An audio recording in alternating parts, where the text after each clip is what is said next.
ஆதியாகமம் 1 அதிகாரம்.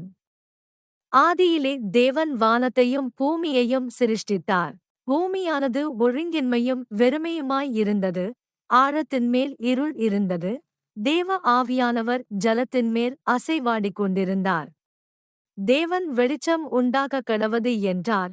வெளிச்சம் உண்டாயிற்று. வெளிச்சம் நல்லது என்று தேவன் கண்டார். வெளிச்சத்தையும் இருளையும் தேவன் வெவ்வேறாகப் பிரித்தார். தேவன் வெளிச்சத்துக்கு பகல் என்று பெயரிட்டார். இருளுக்கு இரவு என்று பெயரிட்டார். சாயங்காலமும் விடியற்காலமுகி முதலாம் நாள் ஆயிற்று. பின்பு தேவன் ஜலத்தின் மத்தியில் ஆகாய விரிவு உண்டாகக் கடவது என்றும் அது ஜலத்தினின்று ஜலத்தை பிரிக்கக் கடவது என்றும் சொன்னார். தேவன் ஆகாய விரிவை உண்டு பண்ணி ஆகாய விரிவுக்கு கீழே இருக்கிற ஜலத்திற்கும் ஆகாய விரிவுக்கு மேலே இருக்கிற ஜலத்திற்கும் பிரிவுண்டாக்கினார். அது அப்படியே ஆயிற்று. தேவன் ஆகாய விரிவுக்கு வானம் என்று பெயரிட்டார். சாயங்காலமும் விடியற்காலமுகி இரண்டாம் நாள் ஆயிற்று. பின்பு தேவன் வானத்தின் கீழே இருக்கிற ஜலம் ஓரிடத்தில் சேரவும் வெட்டாந்தரை காணப்படவும் கனவது என்றார். அது அப்படியே ஆயிற்று. தேவன் வெட்டாந்தரைக்கு பூமி என்றும் சேர்ந்த ஜலத்திற்கு சமுத்திரம் என்றும் பெயரிட்டார். தேவன் அது நல்லது என்று கண்டார். அப்பொழுது தேவன் பூமியானது புல்லையும் விதையை பிறப்பிக்கும் பூண்டுகளையும் பூமியின் மேல் தங்களில் தங்கள் விதையுடைய கனிகளை தங்கள் தங்கள் ஜாதியின்படியே கொடுக்கும் கனிவிருட்சங்களையும் முளைப்பிக்க கடவது என்றார். அது அப்படியே ஆயிற்று.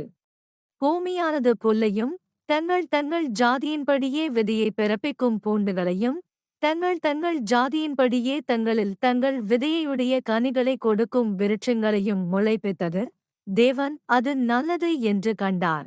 சாயங்காலமும் விடியற்காலமுகி மூன்றாம் நாள் ஆயிற்று. பின்பு தேவன் பகலுக்கும் இரவுக்கும் வித்தியாசம் உண்டாகத்தக்கதாக வானம் என்கிற ஆகாய விரிவிலே சுடர்கள் உண்டாகக் கடவது. அவைகள் அடையாளங்களுக்காகவும் காலங்களையும் நாட்களையும் வருஷங்களையும் குறிக்கிறதற்காகவும் இருக்கக் கடவது என்றார். அவைகள் பூமியின் மேல் பிரகாசிக்கும்படிக்கு வானம் என்கிற ஆகாய விரிவிலே சுடர்களாயிருக்க கடவது என்றார். அது அப்படியே ஆயிற்று. தேவன் பகலை ஆள பெரிய சுடரும் இரவை ஆளச் சிறிய சுடரும் ஆகிய இரண்டு மகத்தான சுடர்களையும் நட்சத்திரங்களையும் உண்டாக்கினார்.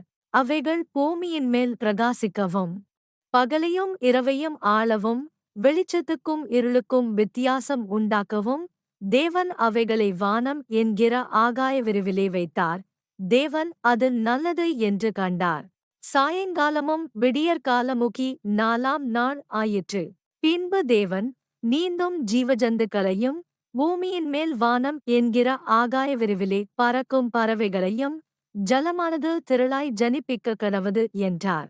தேவன் மகா மச்சங்களையும் ஜலத்தில் தங்கள் தங்கள் ஜாதியின்படியே திரளாய் ஜனிப்பிக்கப்பட்ட சகலவித நீர்வாழும் ஜந்துக்களையும் சிறகுள்ள ஜாதி ஜாதியான சகலவித பட்சிகளையும் சிருஷ்டித்தார்.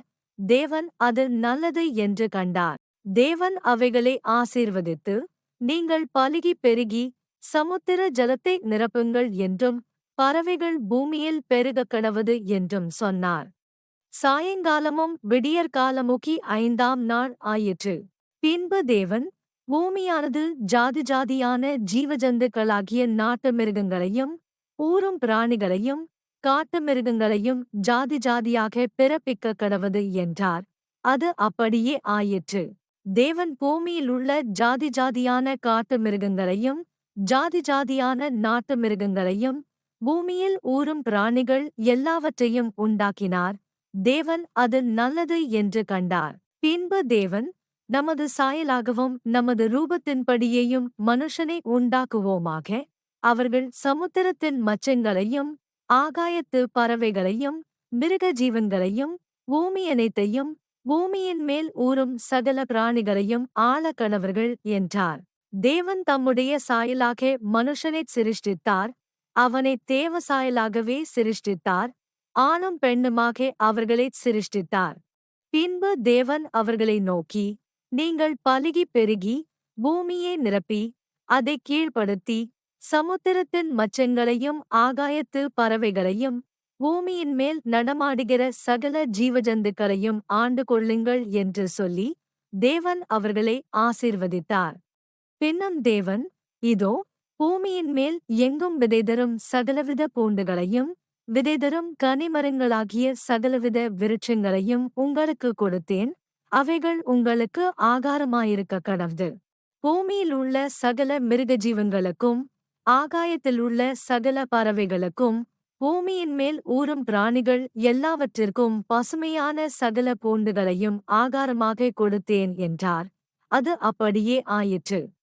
அப்பொழுது தேவன் தாம் உண்டாக்கின எல்லாவற்றையும் பார்த்தார், அது மிகவும் நன்றாயிருந்தது.